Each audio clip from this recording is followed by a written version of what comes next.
አምላክ ስሙ ደግረክሙ የፍቁራን ወደ ቤተ ክርስቲያን አንድ አምላክ በተባሉ በአብ በወልድ በመንፈስ ቅዱስ ስም አምኜ የምነግራችሁን የቤተ ክርስቲያን ልጆች ወንድሞቼ እህቶቼ ስሙ እግዚአብሔር ያክብራችሁ። መላእክትም ጻድቃንም ምስጋናዋን ተናግረው መፈጸም የማይቻላቸው የእመቤታችንን ተአምር ለመስማት ዓይነ ልቡናችሁን ያብራላችሁ። በረከቷ ልመናዋን ከሁላችን ጋር ለዘላለሙ ጸንቶ ይኖር።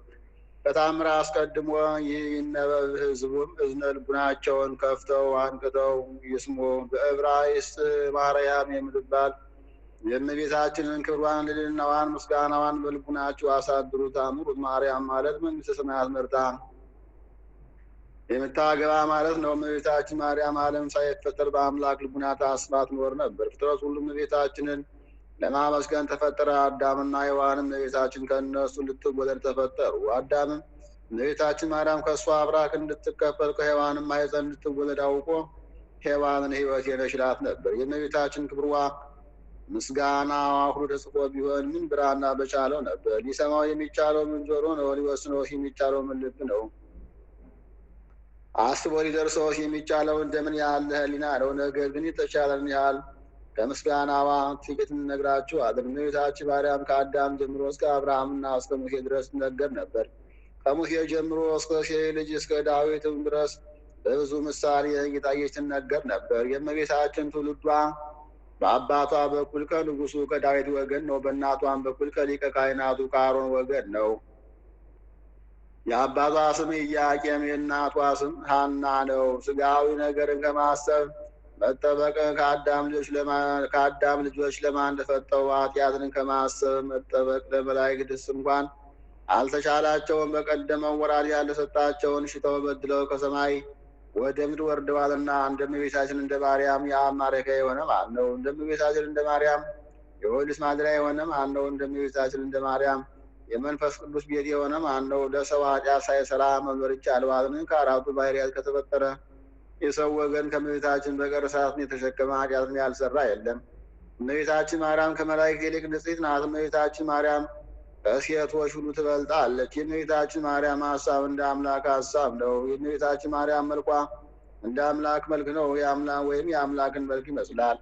እመቤታችን ማርያም ንጽሕት በመሆኑ አምላክን እንዲያድርባት አደረገችው። እመቤታችን ማርያም ለአምላክ የደስታ ማደሪያ ሆነችው። እመቤታችን ማርያም አምላክን በድንግልና ወለደችው። እመቤታችን ማርያም በነቢያት ትነገር ነበር። እመቤታችን ማርያም በሐዋርያት ትነገር ነበር። እመቤታችን ማርያም በፍጥረት ሁሉ አንደበት ትመሰገናለችና የቤተ ክርስቲያን ልጆች ለእናንተ ለኃጥአን መድኃኒታችሁ ስለሆነች አክብሯት። በጎ አገልግሎት ለሚያገለግላት ዋጋ ወደ ሰጠዋለች። አትጠራጠሩ፣ ፍጹም ልቡናችሁ እመኑባት፣ እሷ መድኃኒታችሁ ናትና። በስዕሏም ፊት ስገዱ። ለስዕሏ ያልሰገደ ግን ከቆመበት ቦታ ይጥፋ፣ ስመ አጠራሩም አይታወቅ። በሰማይ ያሉ መላእክትም ሁሉ ይሁን ይሁን በእውነት ይደረግ ይበሉ። አይኑ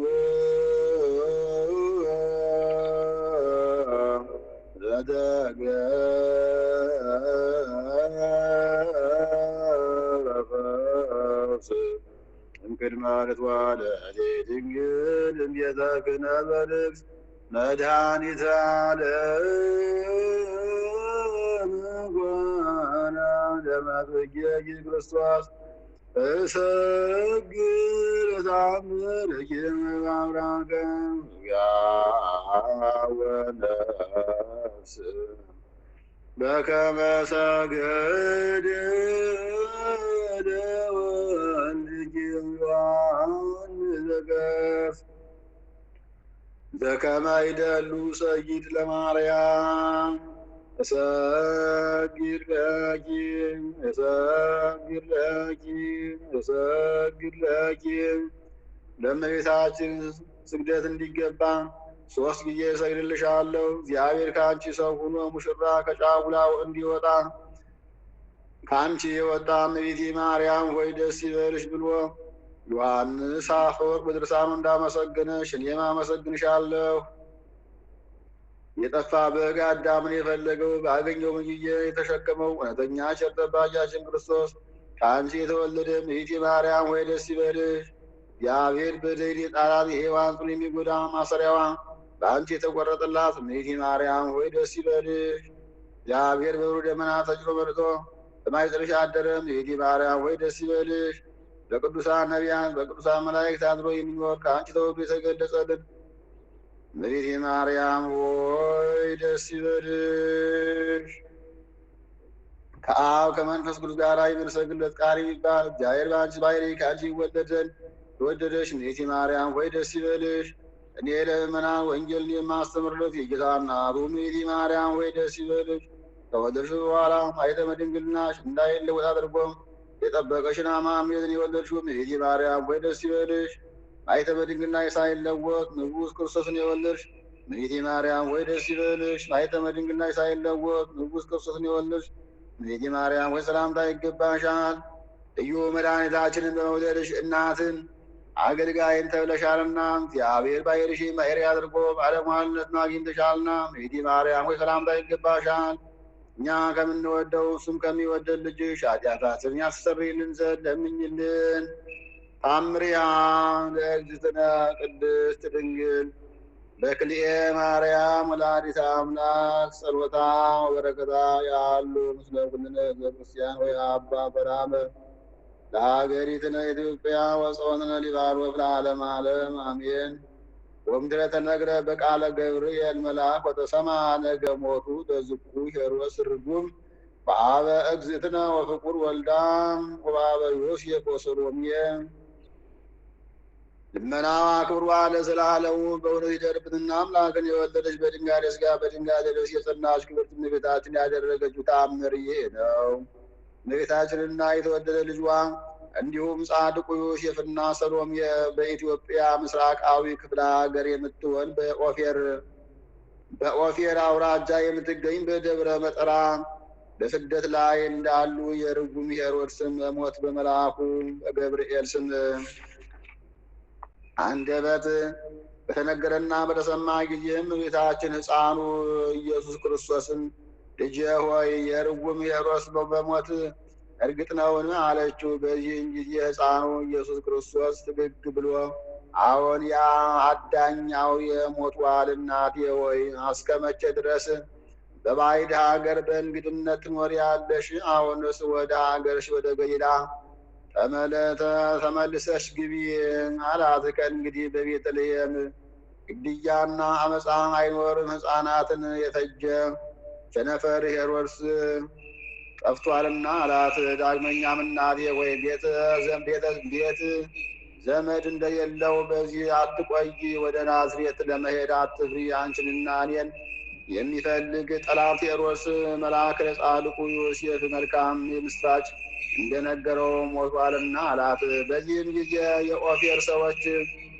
ለበረከት ያገቡላቸውን ወርቅና የከበረ ዕንቁ ከርቤና ሽቱ ዕጣን መንገዳቸውን እንዳይሄዱ ባስቸግሯቸው ጊዜ ሕፃኑ ኢየሱስ ወደ ድንጋይነት የለወጣቸውና በኋላም ሕይወታቸውን በመለሰላቸው ግመሎች ጭነው መልአኩ ገብርኤል እየመራቸው በችኮላ ወደ ሀገራቸው ለመሄድ ተነሱ። ከሦስት ቀንም በኋላ የዚች ኦፌር ሀገር ሰዎች የኒህን የቅዱሳን ወደ ሀገራቸው መመለስ በድንገት ሰሙና ወንዱም ሴቱም ታናሹም ታላቁም በከፍተኛ የልብ ሐዘን ጮኹ።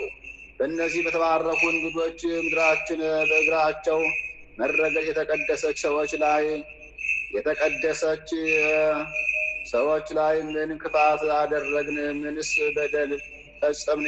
እኛ በእነሱ ላይ ታላቅ ተስፋ ሲኖረን ዛሬ ጥለውን ሄደዋልና ተባባሉ። በዚህም ጊዜ የሀገሩ ታላላቅ ሰዎች ተሰበሰቡና ብርቱና ጽኑ የሆኑ ጎበዛዝት ሰዎች እንምረጥ፣ እንዲሁም ሰንጋ ፈረስና ግመሎች እናዘጋጅና የኒህን የከበሩ ሰዎች ፍለጋ ይከተሉ።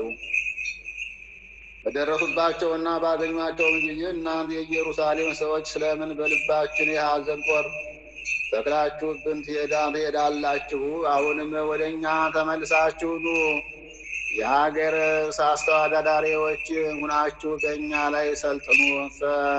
ስለ ቸርነታችሁ የወንድ አሽከር የሴት አገልጋይ እንሆናችኋለንና። ወይም ወደ እኛ ይመለሱ ዘንድ እንቢ እንኳ ቢሏቸው ከግብፅ ሀገር እስኪደርሱ የሸኟቸው የመንገዳቸውም የሚሆን ስንቅ ይስጧቸው ሲሉ ተማከሩ። ከዚያም ብርቱና ጠንካራ የሆኑ ፈረሰኞች ሰዎች መረጡ። ፈረስና ግመልም እንደዚሁ በሰዎቹ ቁጥር መርጠውና አዘጋጅተው ላኩላቸው። እኒህም የተመረጡ ጠንካራ የሆኑ ሰዎች ፈጣንና ሯጮች በሆኑ ፈረሶችና እጅግ በጣም ሰጋርና ጋላቢ በሆኑ ግመሎች ተቀምጠው ገሰገሱ። ከዚያም እየገሰገሱ በመደባይ ከምትባል ሀገር ደረሱና ከዚያ እረኞች አገኙ። በዚያን ጊዜም እናንተ እረኞች፣ መልኳ እጅግ የተዋበ ደም ግባቷ ያማረ ልጇን በጀርባዋ አዝላ ከሶስት ቤተሰቦቿ ጋር በበረሃ ብትጓዝ አንዲት ሴት አያችሁ ይሆን አሏቸው።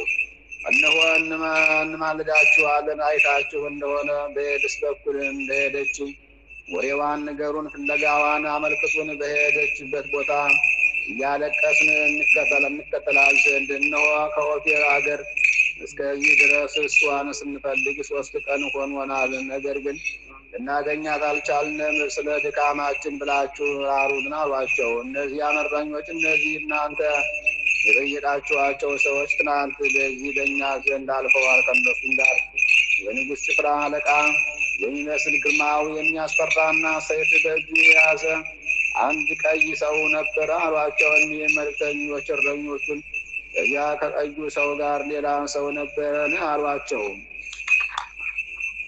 ዳግመኛስ ይህ ሰውዬ ከኋላቸው ይከተላል ወይስ ከፊታቸው ይሄዳል ሲሉ ጠየቋቸው። እረኞቹን ከኋላቸው የሚከተላቸው አይደለም፣ ነገር ግን እያቻኮላቸው ከፊት ለፊት እየሄደ ይመራቸው ነበረ እንጂ እሱም በነፋስ ሰረገላ የሚሄድ ይመስል ነበር አሉ።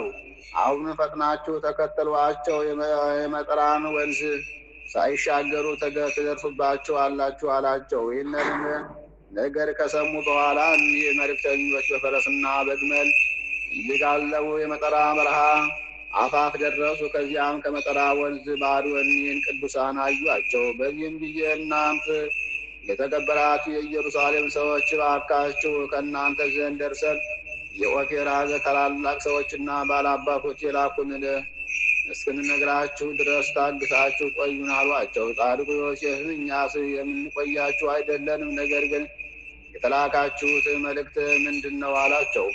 እሊህ መልእክተኞች የኦፌር አገር ታላላቅ ሰዎች እንዲህ ሲሉ ልከውናል። ጌቶቻችን ወይ ከዚች ሜዳዋ የሰፋ መስኳ የለመለመ ከኦፌር አገር ስለምን ለመሄድ ተነሳችሁ? ወዴት ትሄዳላችሁ? ዳግመኛስ ወዴት ትሰደዳላችሁ? በውኑ ከዚህ የሚበልጥ ሀገር አለን? ወይም ክፉ ነገር ሰራንባችሁ ይሆን ብለዋችሁ አሏቸው። በመጠራ ወንዝ ባሻገር ሆነው ይህን በሚናገሯቸው ጊዜም የእግዚአብሔር መልአክ ገብርኤል መጥቶ እናንተ በእነሱ ላይ ክፉ ስራ ሰርታችሁባቸው አይደለም፣ ነገር ግን ይህን ሕፃን ገድለው ዘንድ የሚፈልገው ሄሮድስ ስለሞተና በነቢይ እንደተነገረ ሰማያዊ አባቱ ይህን ልጅ ይጠራዋልና ነው አላቸው። እሊያም መልእክተኞች ከመልአኩ ከገብርኤል አንደበት ይህን ነገር በሰሙ ጊዜ ፈጽመው አለቀሱ። ከእንግዲህስ በእውነት እንደናንተ በረሃብና በጥም መቸገር ይገባናል፣ ከእናንተ ጋር እንሰደድ ዘንድ ሕሊናችን እጅግ አድርጋ አስገድዳናለችና አሉ። ይህንንም ተናግረው ከኋላቸው ተከተሏቸው። ከኢትዮጵያ ተነስተው ግብፅ እስኪደርሱ ድረስ ንግሥተ ሳባ ኢየሩሳሌም በሄደችበት ከአሌፋንቲን በኩል በእግር መንገድ በፈረስና በግመል አጅበውት ስንቅ ጨምረው በክብር ሸኟቸው። ከዚህም በኋላ በታላቅ ቃል ጮኸው አቤቱ የቸርነትን ስራልን፣ ለእኛ ለባሮችም የእኒህን ሰዎች ግብራቸውን ግለጽልን እያሉ ለመኑ። በዚህም ጊዜ መልአኩ ገብርኤል በታላቅ ቃል አሰምቶ እናንተ የኢትዮጵያ ሰዎች በጣም ዕድለኞች ናቸው። የሞት ጥላ የጋረዳቸው በግዞትና በጨለማ ቤት ውስጥ ላሉት ያበራ ዘንድ የእስራኤል ብርሃን በሀገራችሁ ላይ በርቷልና እያለ አስተምሮ ተናገረ። ሀገራችሁ በቅድስት እናቱ በእግር መመላለስ የተባረከች ሆናለችና ይህንንም ለላኳችሁ ንገሯቸው አላቸው። በዚህም ጊዜ በእውነትም በጨለማ ውስጥ ለምንኖር ብርሃን ወጣልን። ሀገራችንን በእነዚህ ቅዱሳን በብርሃናቸው ጸዳል እንደ ዱር አበባ ፈጽማ አጌጠች አሉ። እንደዚህም እያመሰገኑ በፍጹም ደስታ ወደ ሀገራቸው ተመልሰው የሆነውን ሁሉ ለላኳቸው ለሀገሩ ታላላቅ ሰዎች ነገሩ። ከዚህም በኋላ እመቤታችን ከተወደደ ልጇ ጋር እንዲሁም ከዮሴፍና ከሰሎሜ ጋር ወደ ግብፅ ሀገር ወርደውን ከደብረ ቁስቋም ገቡ። መናዋን ክብርዋን ለዘላለሙ በእውነት በሁላችን ላይ ጸንቶ ይኑር።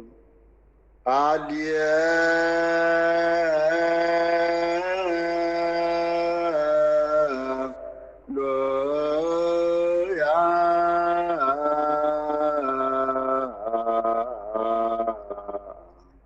በብዛ ሄሮትኪ ማርያም አድኅነነ በተአምርኪ ወላዲተ አምላክ ማርያም ለተሰብሳቡ ሩካቤ በነዛ አቅረቡ ለኪ ንስቲተ ቃለ ይባቤ ፈትቲም ወበረከታቡኪ ሙሐዘ ከርቤ ለነዳይ ብእሲ ወለዘረ ከቦ ምንዳቤ ህብስተ ከፈት ኢሳይያስ ስብሐት ለኪ ማርያም ወልቆ መላእክት ዛርያም ስብሐት ለኪ ማርያም ወልቆ ርሱ ለዝናም ስብሐት ለኪ ማርያም ወልቆ ሰማዕታት ዘደም ስብሐት ወክብር